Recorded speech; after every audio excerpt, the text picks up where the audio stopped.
This is Andrew Bluestein. Good afternoon. I'm here with Peter Hoffman. Thank you all for taking a moment out of your day. We are going to be talking about the new safe harbor for local transportation. We have a lot of people signed up, and there are people from Buffalo to Brooklyn, New Jersey, Connecticut. So we are going to try to keep this non-local at the federal level, but you'll see as we go through this, there are some local issues that we'll need to contend with, but it's beyond the scope of what we're doing. But this is an exciting topic because for ASC specifically, this promises to change some of the competitive landscape that's out there. And it's important, even if you decide not to have a transportation program, that you know what your competitors may be able to do. All right, so we're going to have two commercials. Here's the first one. As many of you know and have attended, we host an annual ASC symposium. It's being held this year on October 20th in Manhattan at the Crowne Plaza. If you would like to attend, there is a discount for today only, which is $325, and it's a full day and many lectures and a lot of good material. So if you would like to register for that, you can get on the website or you can call the number that's on the slide, 516-393-2294. Again, it's a one-day event. It's on a Friday this year, so you can then go out in Manhattan. And if you'd like to sponsor, you can also get on that same website, and it'll walk you through how to sponsor. Okay, so we've got a lot to cover. Let's just briefly, and if you're following along on your slides, we're on 4. Let's review the agenda. So we're going to have our second commercial in a second, which will talk about how wonderful we are. Then Peter Hoffman, who's my partner and director and one of the leaders of our compliance group, is going to take you through the history of the transportation issue. It has a very intense history, and it informs the safe harbor. A lot of the themes and the concerns that were in the history of the safe harbor of the issue on transportation find their way into the safe harbor, and I will be taking you through the safe harbor itself, and then also some unique issues that relate to surgery centers. Then we're going to take some questions. We'll have about 15 minutes for questions.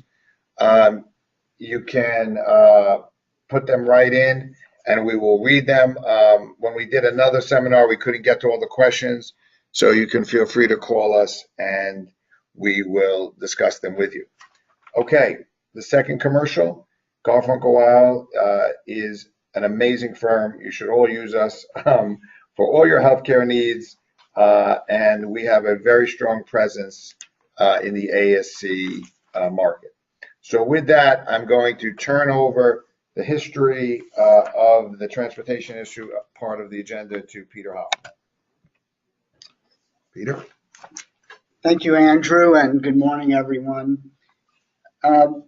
When we're talking about free or local discounted transportation services, there's two main laws on the federal side that everyone needs to be aware of.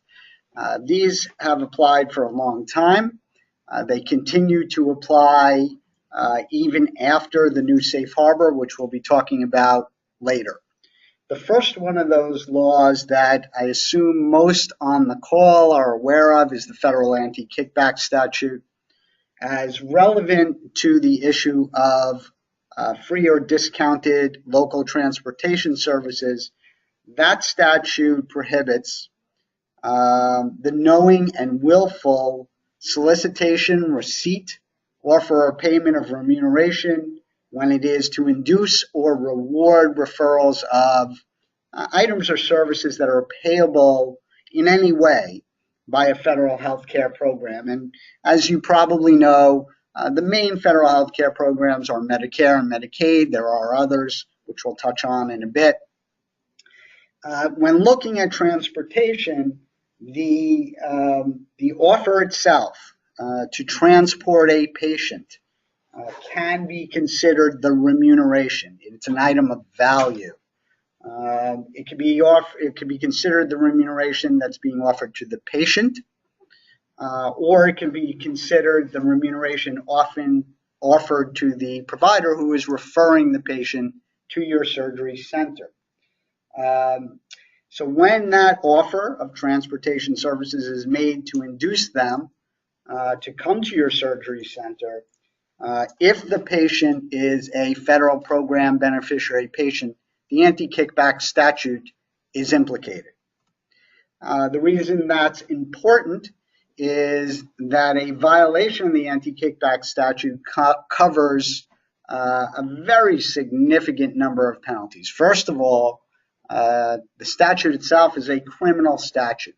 So a violation of the anti-kickback statute can lead up to significant fines, up to $25,000, and in certain cases can even lead up to jail with a maximum jail sentence of 5 years.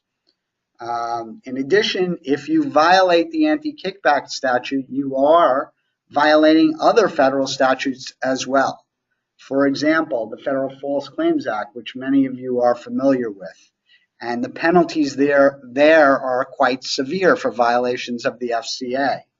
You'll have treble damages, and you can have per claim penalties. And if you're looking on the slide, you'll see some kind of odd amounts here, roughly between a little less than $11,000 on the lower side and a little less than $22,000 on the upper side. If you're wondering, as an aside, why those amounts are so specific, the law requires inflationary adjustments, and so those specific numbers result from recent adjustments to account for inflation. In addition, kickback violations also can violate the federal civil monetary penalties law, which we'll talk about as well. And the penalties for violating that law are also quite extensive and quite serious. You see on the slide 8 we're on at this point, a maximum of nearly $75,000 for each act, assessments up to 3 times the amount of the remuneration involved, and this is also critical, of course, exclusion from federal or state healthcare programs. Now, as you're likely aware, since the statute has been around for quite some time, the statute itself covers extremely broad prohibitions.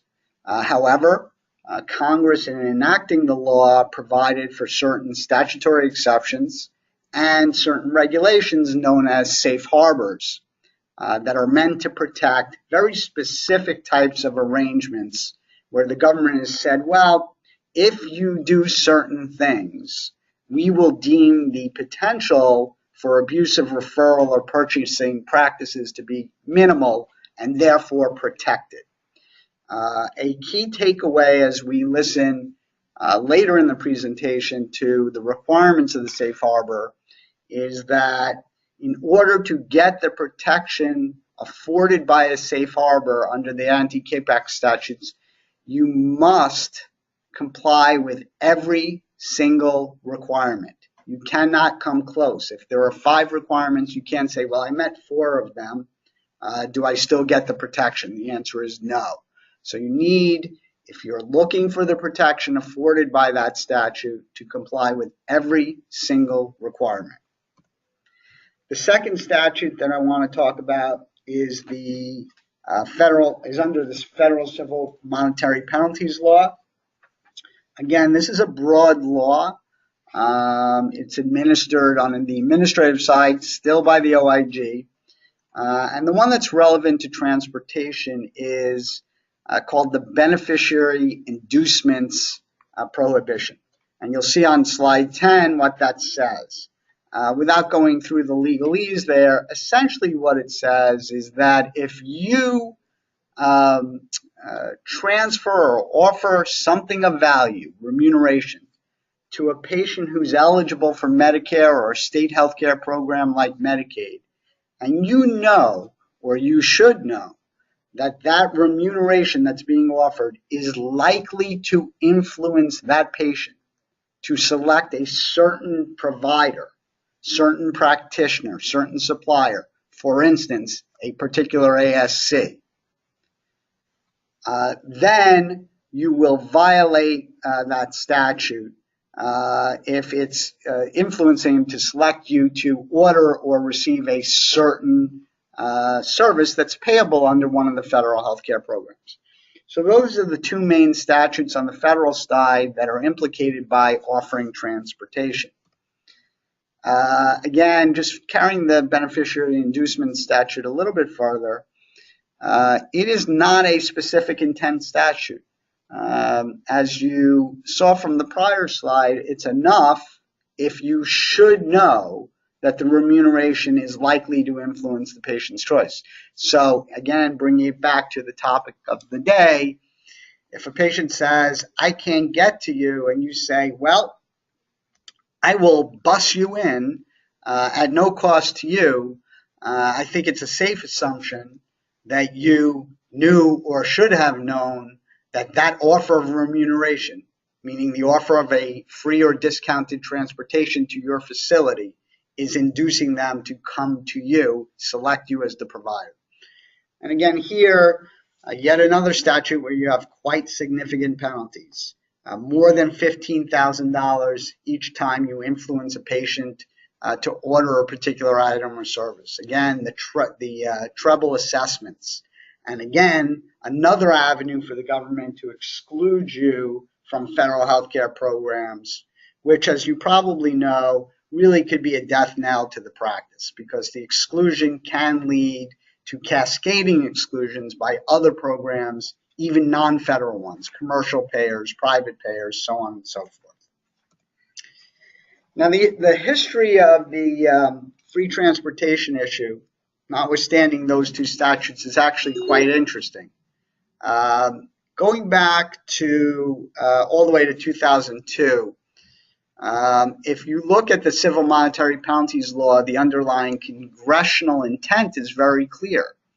One of the things they say in the congressional record of the CMPL is that it was not their intent for the law to cover nominal gifts, things of nominal value. And in August of 2002, the OIG, in fact, issued a special bulletin saying that here's what we mean by nominal value. Anything having a retail value of no more than $10 in an individual instance and no more than $50 in the aggregate to a particular patient in a particular year would not implicate the statute. How does that relate to what we're talking about today? Well, you can imagine a situation where you have a one-off, where you say to a patient who lives nearby your facility, we'll get you a ride in a taxi or something like that. And the ride will cost $9. What the government was saying is you don't even have to worry about the CMPL statute because it's not implicated at these limits. It took them 14 plus years until just a few months ago to actually increase these limits to $15 and $75 respectively. What's interesting is that only applies to the first law we were talking about, the CMPL.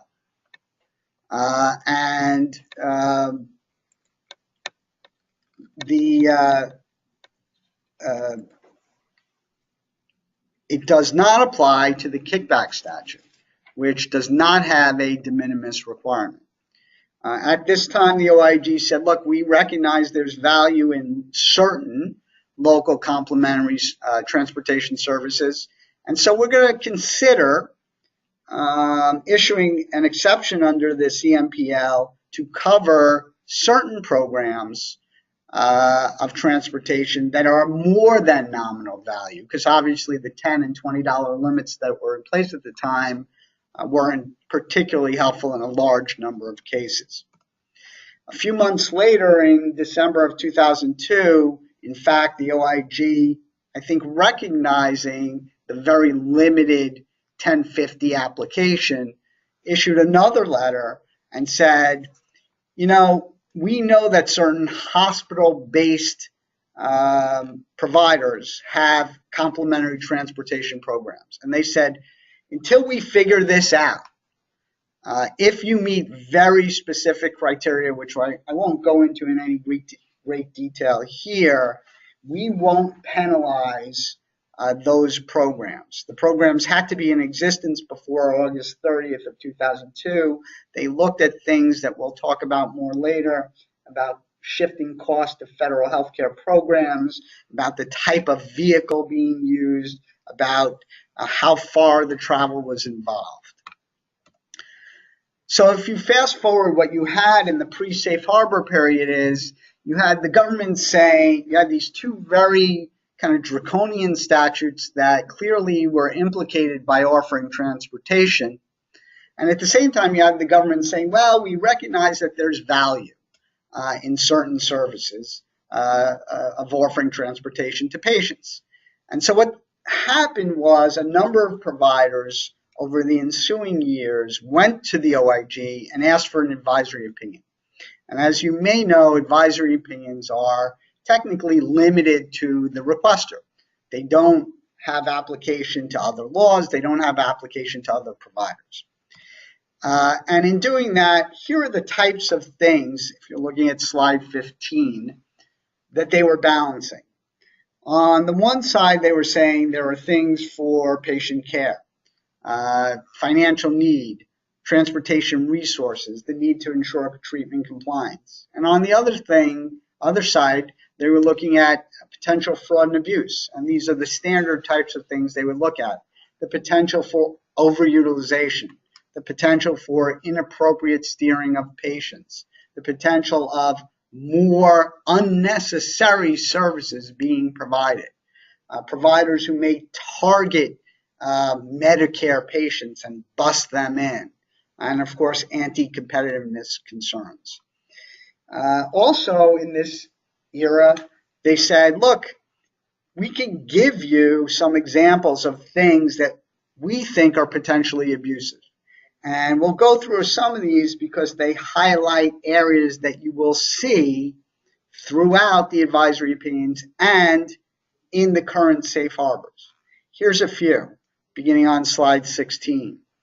A psychiatric facility who flew in out-of-state patients. And the reason that's important is they're talking there about the type of transportation. OIG does not like transportation by airlines.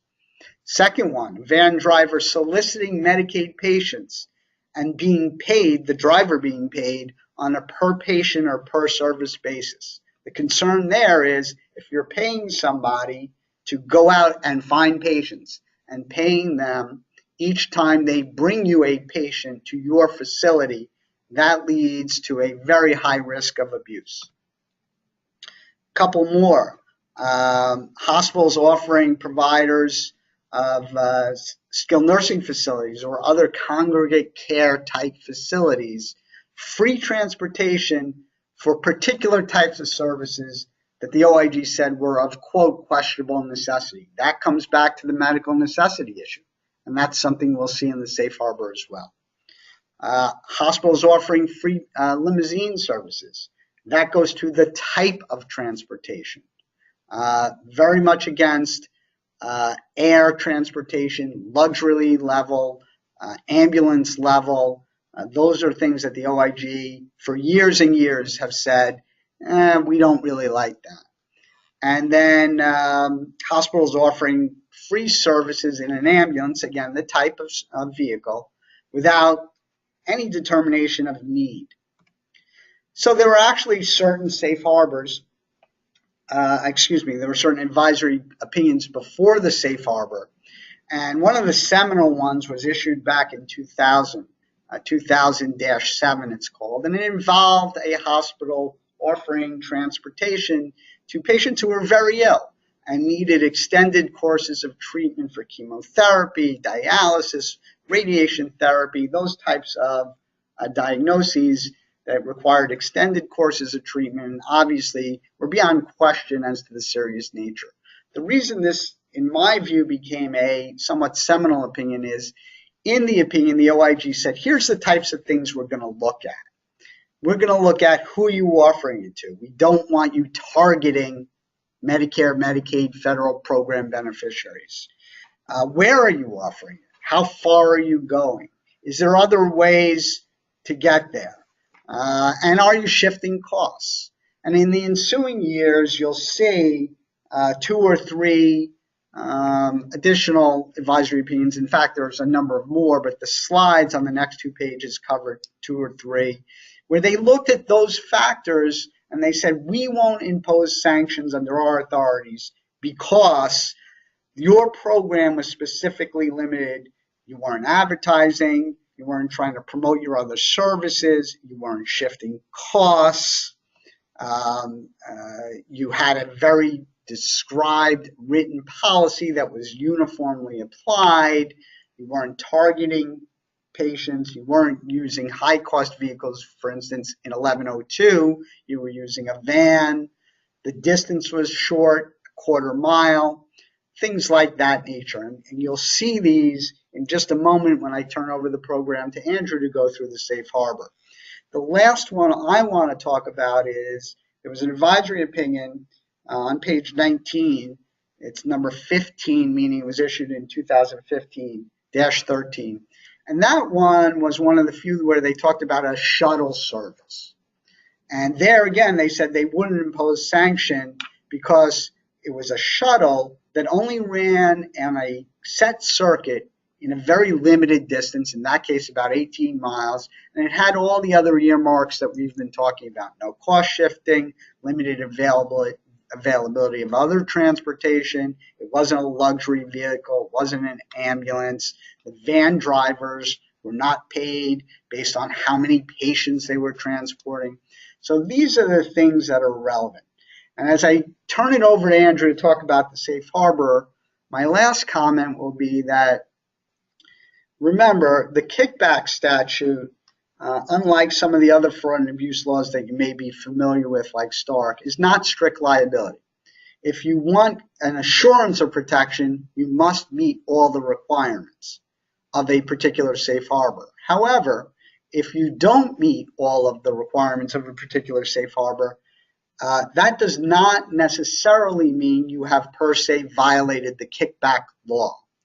And that is relevant because sometimes we've seen clients who get very close to a safe harbor, but for whatever reason, can't quite get into it. So the things that we're talking about now in the pre-safe harbor era still can have applicability in a certain case.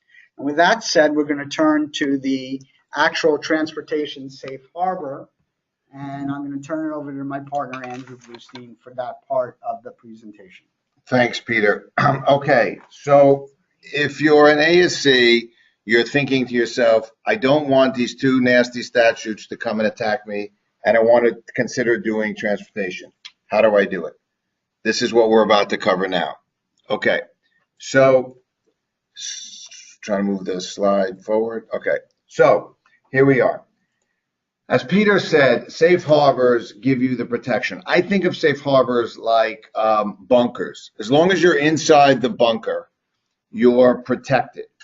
Step outside the safe harbor, bad things can happen. This safe harbor protects 2 things, and I've heard other people talk about it. They're mushing them together. You can have free, which is what I'm hearing most people are doing, or discounted. You don't have to subsidize the entire cost.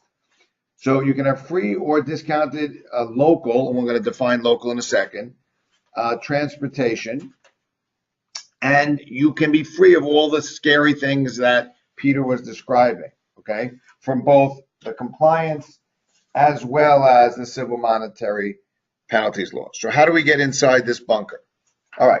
So first of all, the bunker has been established since January. We're working with many ASCs that have their programs starting to roll out. But you got to understand some definitions.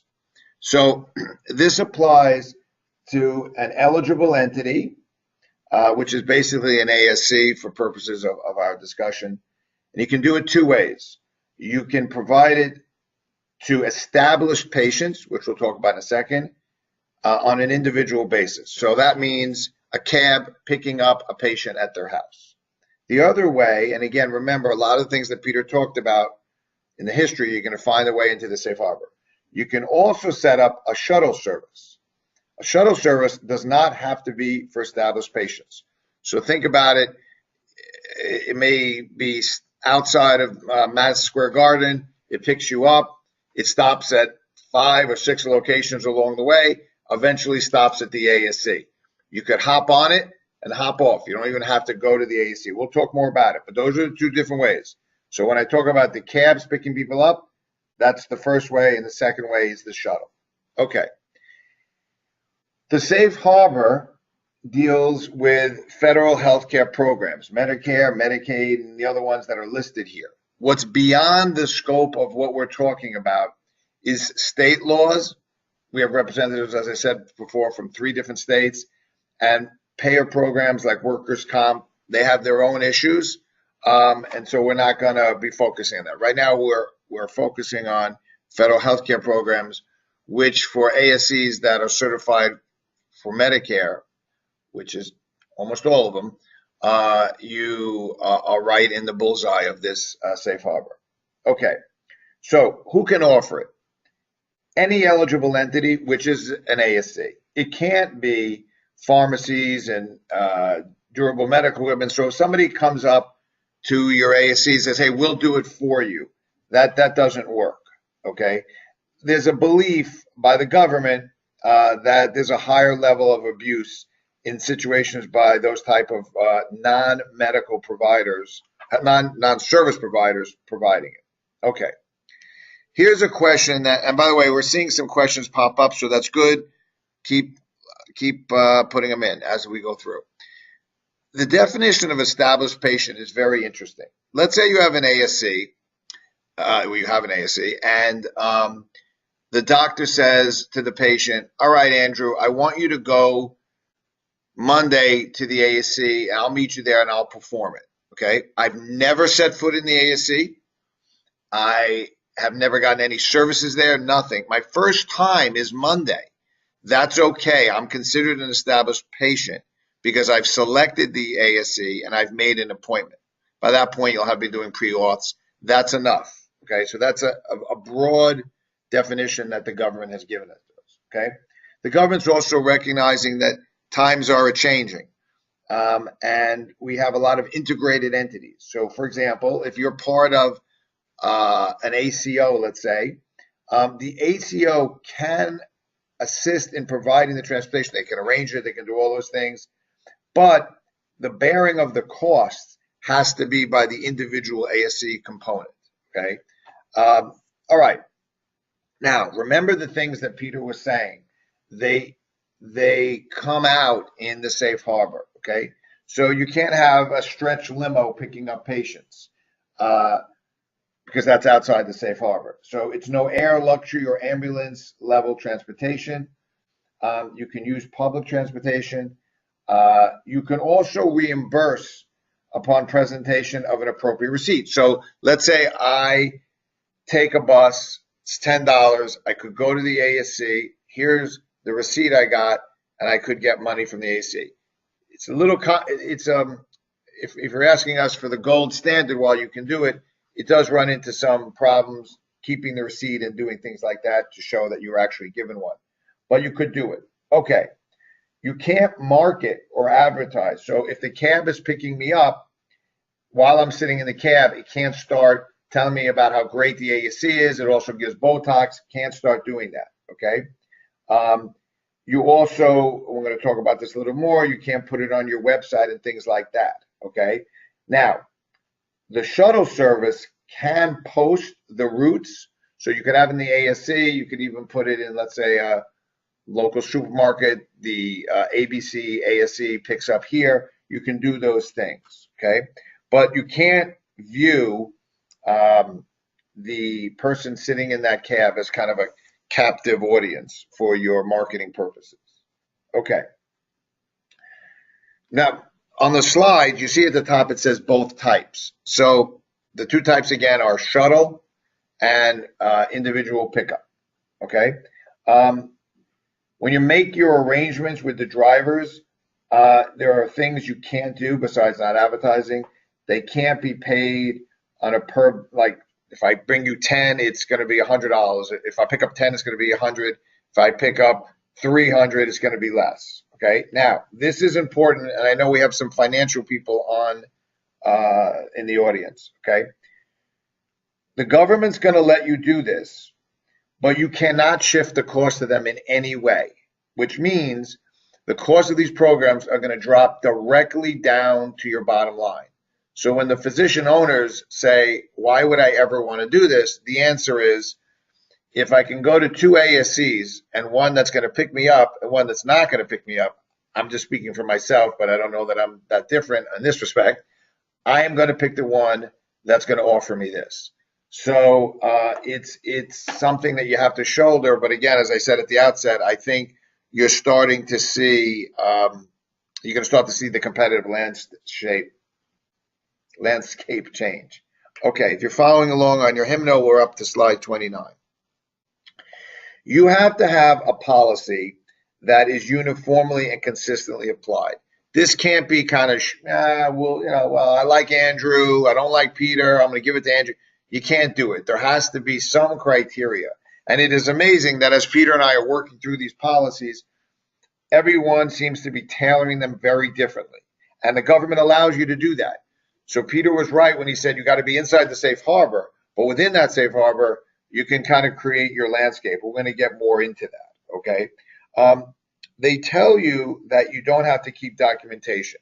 Again, I want to be able to prove that you're in the safe harbor. So one of the things that we attach to our standard policy is we have a sheet where it'll say Andrew Bluestein, where he came from, and it'll hopefully, or has to, line up with what my policy criteria are. Okay, so let's talk about those criteria. I'm up to 30. Okay, so if you look at the criteria, and these come directly from the commentary, okay? An eligible entity can ask any patient who scheduled a procedure that inhibits the patient's ability to drive himself or herself home. This seminar is to ambulatory surgery centers. So that first criteria, if you want to do it, would apply to every patient that comes to you, okay? Now, that's the most expensive, but that's what you can do. You can also say, again, I didn't make up these examples that come from the commentary. I could say, listen, if somebody misses an appointment, we got the anesthesiologist waiting, we are always going to offer them local transportation. I think it's a kind of weird example, but it's the government. You can have specific need criteria. Anybody who makes less than $35,000, I'm making that up, that's our specific need, okay? You can offer, I have two ASCs doing this right now. They're saying, look, we're going to be a little passive. We're not going to ask patients, hey, do you want assistance? But if somebody says, I have no way to get there, fine, we can send a car for you, or we can have our shuttle. This is where you can pick it up, okay? So I want to, if you look at the slide for a second, the top slide, the most expensive, the top example, most expensive, the bottom one, the least, because of use. Okay, now, this next slide on 31, it's an interesting policy point that we could debate, but we won't. You can't base it on the Medicare or Medicaid beneficiaries. So when ASCs were thinking about doing this before the safe harbor, they might say, listen, anyone on Medicaid, many ASCs are required by states to do a certain amount of Medicaid. So we're going to help out our Medicaid people. We're just going to do it for them. It's a proxy. We know they've been screened for need and stuff like that. You can't do that, okay? I suspect that as time goes on, the government may rethink that one, but right now, that's where they are. Okay. It cannot be, you cannot say, and I'm up to 32 now, you cannot say, Dr. Bluestein is our biggest referrer, so we're going to offer it only to his patients. Because remember what Peter said when the advisories were coming out, you cannot base it on anticipated or past volume of referrals. You can't say to somebody you're trying to solicit into a provider into your ASC, hey, if you come in, we're going to do this for you because you're great. We don't do it for anyone else. You could say, when you describe your ASC, why you think you're great, you could say we have a program for transportation. That's not a problem, but you can't use it as a reward. Okay, continuing on, we're up to 33. This is easy. It can only be for medically necessary items, because I don't know why you would be coming to the ASC, but if you were just having purely cosmetic, it's something to think about. Okay. Now, this particular slide is really only to the non-shuttle, the pickup one. You can go ahead and make it available to established patients, okay? But really only the patient who is being transported. Now, we're going to talk about this in a second because that's a problem for escorts, okay? But you also can't continue, if you're an ASC and you're owned by a hospital, for example, the hospital can't say, we'll provide it only if you use one of our ASCs or one of our providers. That you can't do, okay? Now, here's where my favorite part of the presentation. It has to be local. Now, when you read the statute itself, it says that's 25 miles or 50 if in your rural area. I'm going to keep talking about 25 because we don't have that many rural areas participating. But what's amazing is when you read the commentary, it talks about as the crow flies. So just to explain that for a second. If you're in Manhattan on the east side and you want to go to Queens, you got to go all the way up to the 59th Street Bridge, come across, boom. That drive could take you 8-9 miles. If I just want to be a bird or a crow and fly straight across the East River, what is that, a mile? So they're allowing you to define it very broadly. So I don't have all of the ASCs mapped out, but if you look, we put this thing called Free Map Tools. You can get on, it's very user-friendly, but I'm going to show you how broad this is, okay? So we have people from the north part of New York. So guess how far 25 miles is from Albany. So we used our office in Albany, and if you look at that, it's enormous. And so where your ASC is, you can go around any part of that, and it doesn't matter driving distance. It matters as the crow flies, okay? Let's do the same thing from the Empire State Building. This one I find the most amazing. So take a look at that circle. We're looking at 38. The Empire State Building, you're all the way into Parsippany. You could go to Hicksville, up to Tarrytown, Middletown. I mean, it's enormous. Now, obviously, the denser a population, the more, I think, significant this is going to be. But that means if you're an ASC and you're worried about people poaching into your catchment area, you should be, because your catchment area just expanded, okay? Trenton, New Jersey. We should have used our office in Hackensack, but we used Trenton, the Capitol building. If you take a look at that one, it's also pretty amazing, getting down right above Philadelphia, and all the way north, okay? So that's how big it is. Very, very impactful. Now, let's talk about the shuttle services, okay? And Peter and I have talked about this. Honestly, we're not seeing a lot of people go for shuttle services, but it has some real benefits, okay? So one of the benefits is really goodwill. If I come out from Yankee Stadium, let's say there's a game Sunday, I'm planning on going, I come out, I'm looking for a cab, and I see the Garfunkel ASC. Wow, look at that. I jump on it. It takes me closer to my home, and I get off. I never go to the ASC. So then what does ASC get? Well, now I think this ASC is wonderful, right? It's called Building Goodwill, and it has a big sign on it. It starts to be advertising, okay? And I don't need to be a patient, okay? So the OIG is not telling you which one you can use. And by the way, the local still applies to a shuttle, but it's it may have some real benefits beyond the individual pickup. It also may be much cheaper, okay? If you're following along, we're up to 42, and you see it's still the 25-mile criteria. Okay, so the prohibitions on shuttle, because right now I've switched from talking about the individual or both types to just shuttle. You can't mark it, but you can post where the schedule stops are. So I think if I were, had no budget, I could post signs all over the place about where it's picking up. Okay. But again, it can only be offered by an eligible entity. You can't shift the costs. And so the same criteria apply to shuttle services. Okay. So now we know, before we move on to the ambulatory surgery center unique issues, we've established certain things. There's two ways to do this. They have some limitations. We need to be careful in how we do this and how we train our staff in how to do it. But now we run into the first problem, and I see that somebody asked a question about it, so thank you. You all know that federal law requires you to have an escort leave with a patient. It's an unsafe discharge, and your accreditation agencies will flip out on you, amongst others. A cab driver is not a responsible adult, so your cab driver can't take you. However, I have also this safe harbor, which says it's only, remember, I'm not doing a shuttle now.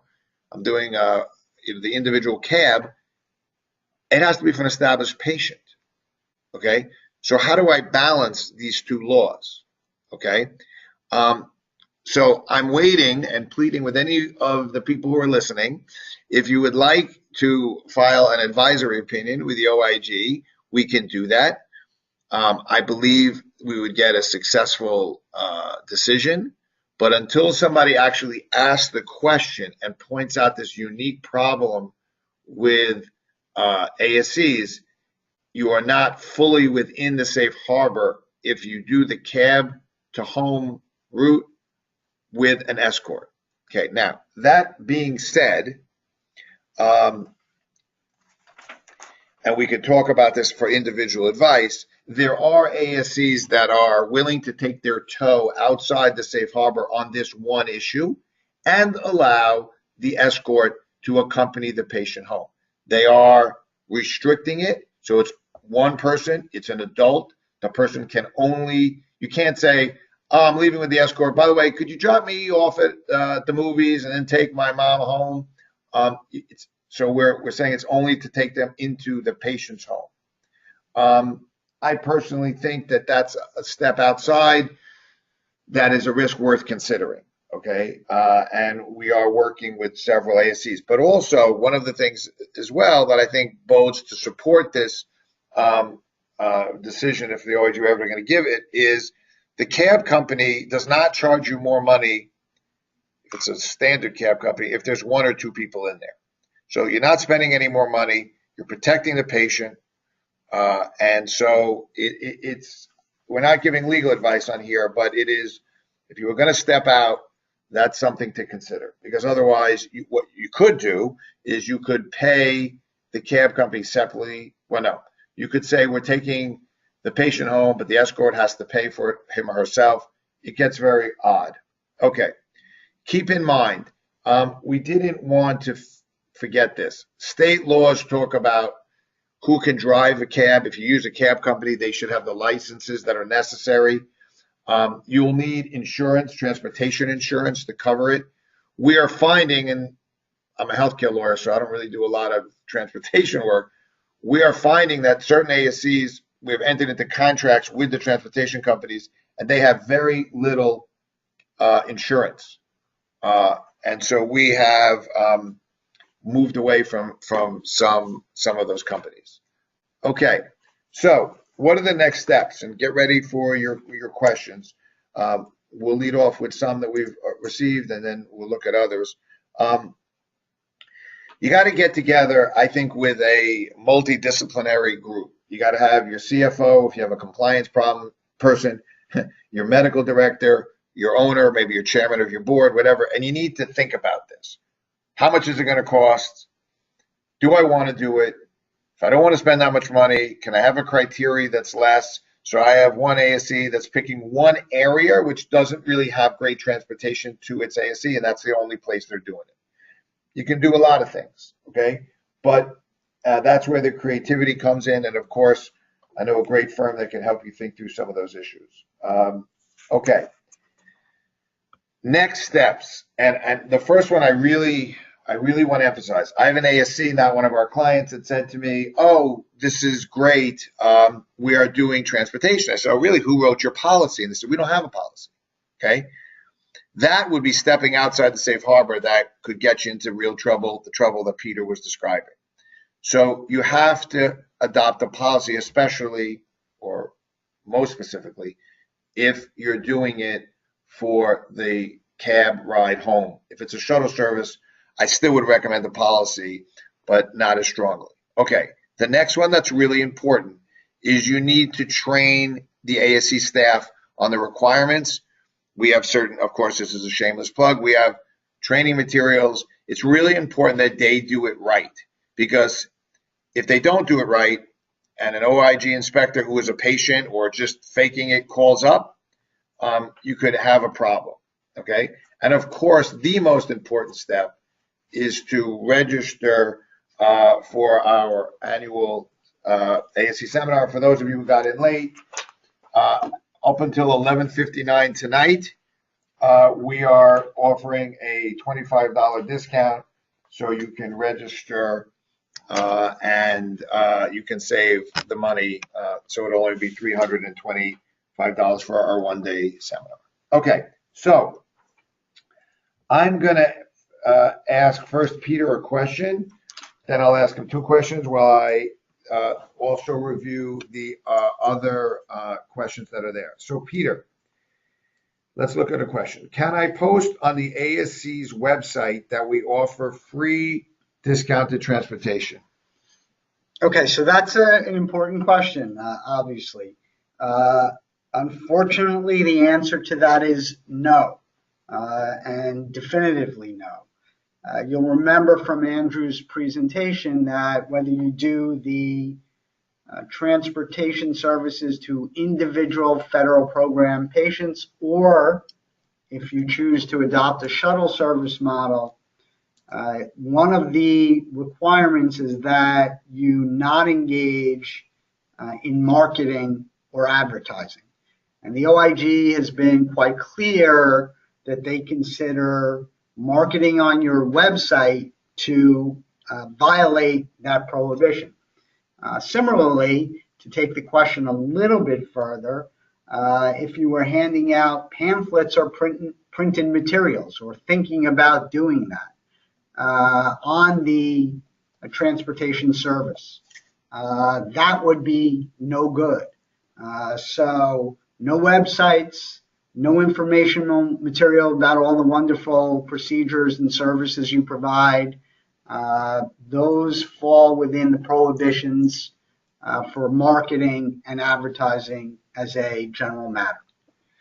Okay, thanks, Peter. Next question, I won't call people's names out, but this is a great question because it brings one of the themes that we've been trying out. It says, by having a policy that has to be set forth uniformly and consistently, does this service have to be provided to all patients at the center, or can it just be ophthalmology patients? It's a great question. The answer is you could, and Peter, you tell me if you disagree, you could just offer it to ophthalmology patients. When they come out, their eyes might be patched, so I think there's also common sense support for that. You have to do it uniformly and consistently, meaning if you're going to do all ophthalmology patients and you put that in your policy, that's fine. Just don't start cheating off your own policy and doing other things. Peter, do you agree with that? You know, that's an interesting question. A lot of these questions have kind of nuances. So I think in that circumstance, we may need to ask the ASC a little more. For instance, in the context of their ophthalmology patients, who are the payers? Remember, one of the prohibitions, while the government has been very open in saying you set the policy, you determine what you want to do, one of the things that you cannot do is set the policy based on insurance status, in particular Medicare and Medicaid patients. So I'm going to slightly change the question, and if it's ophthalmology patients who are Medicare patients, then the answer would be no.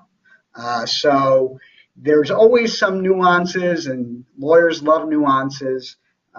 in the particular questions. So that would be my caveat on that type of situation. Yeah, I think that's a very good caveat, and also all of these things. Like, let's say there's only one ophthalmologist and he's the biggest referrer, and that's the reason you did it. So, but if we're just taking it as a straight service without any kind of those nuances, we think you'd be okay. All right, let's talk about another good question, because it brings back the point. If the ASC scheduling staff is on the phone with a patient attempting to schedule a procedure, and the patient states they do not have a ride, are they considered an established patient at that point? I.e., they have already reached out to attempt to schedule an appointment and would be safe to then offer. Okay, so let me just develop that. The answer is you are an established patient if you're making an appointment, so that'd be fine.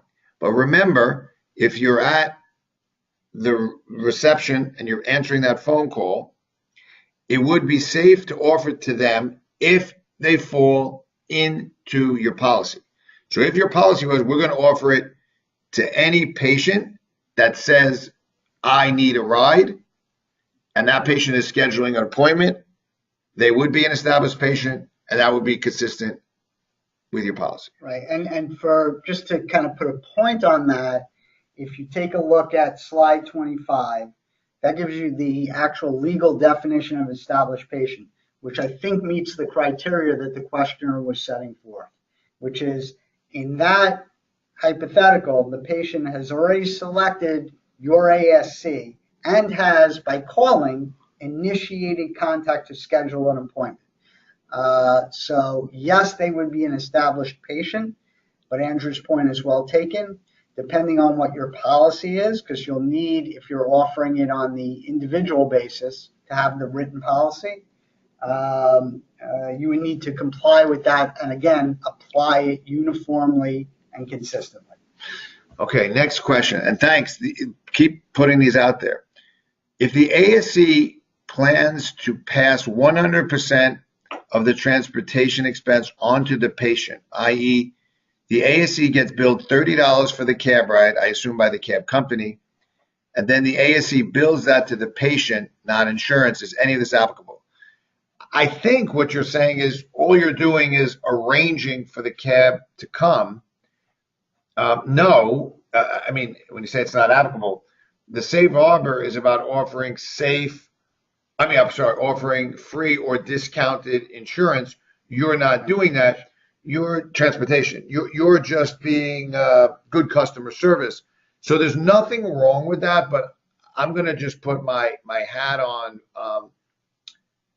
as a business person with ASCs. So then let's say I'm telling somebody what a great experience I had.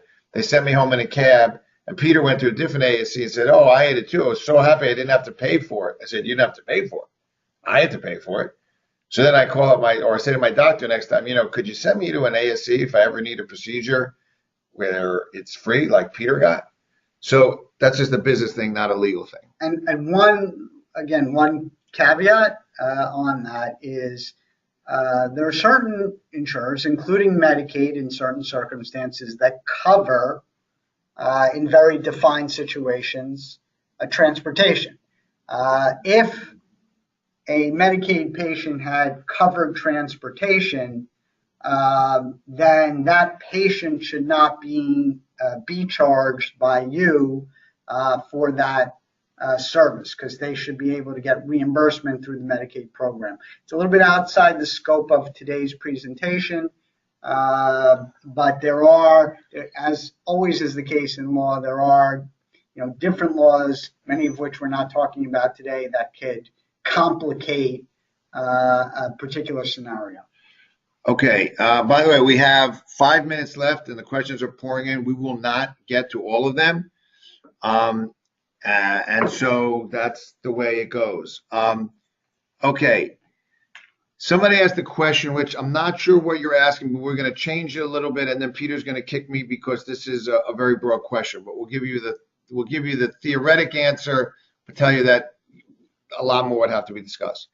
can we include the service in agreements with other healthcare centers? So let's assume that, well, by the way, I saw some hospitals signed up. That's fine. In June, we're going to be offering the same thing, but for hospitals. Can we include, I'm going to change your question. I'm not sure that's what you're asking.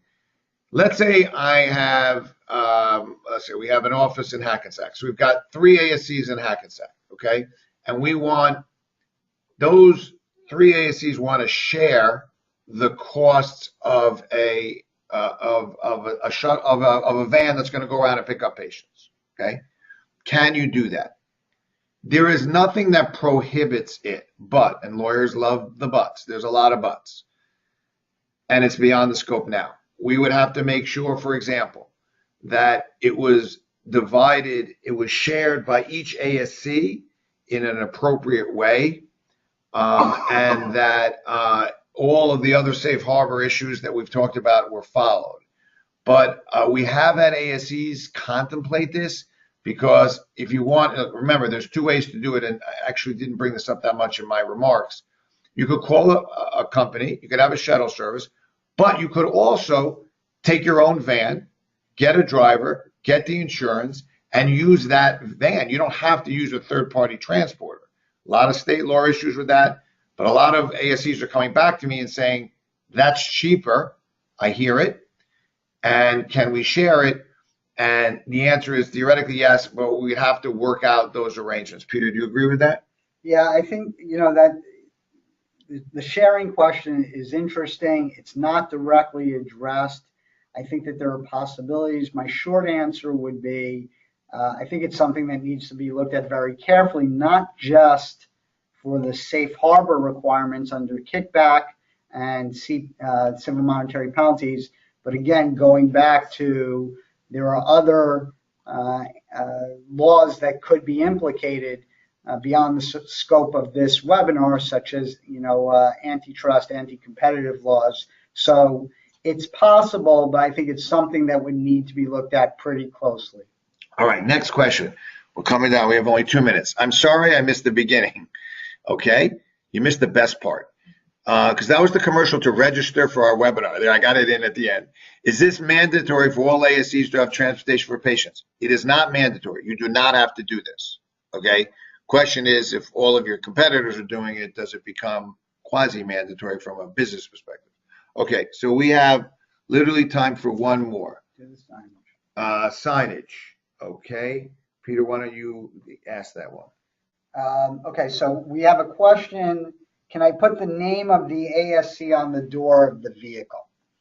And the short answer is probably yes. What the OIG has said is, if you, the ASC, are the eligible entity providing the transportation, you could put your name, ABC ASC, on the door, and that will not be considered marketing. However, there are circumstances in which there may be kind of a unique variation.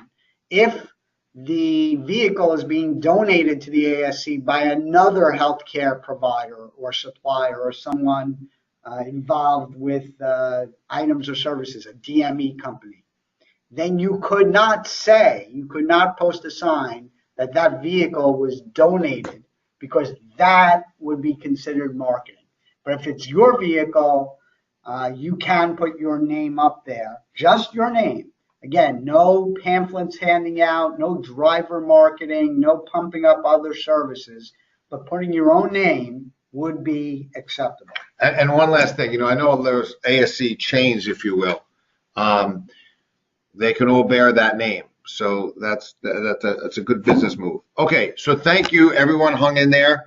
Call Peter or I. Our numbers are there if you have questions. Remember, you need policies, and we'll see you on October 20th. Thank you, and have a great afternoon.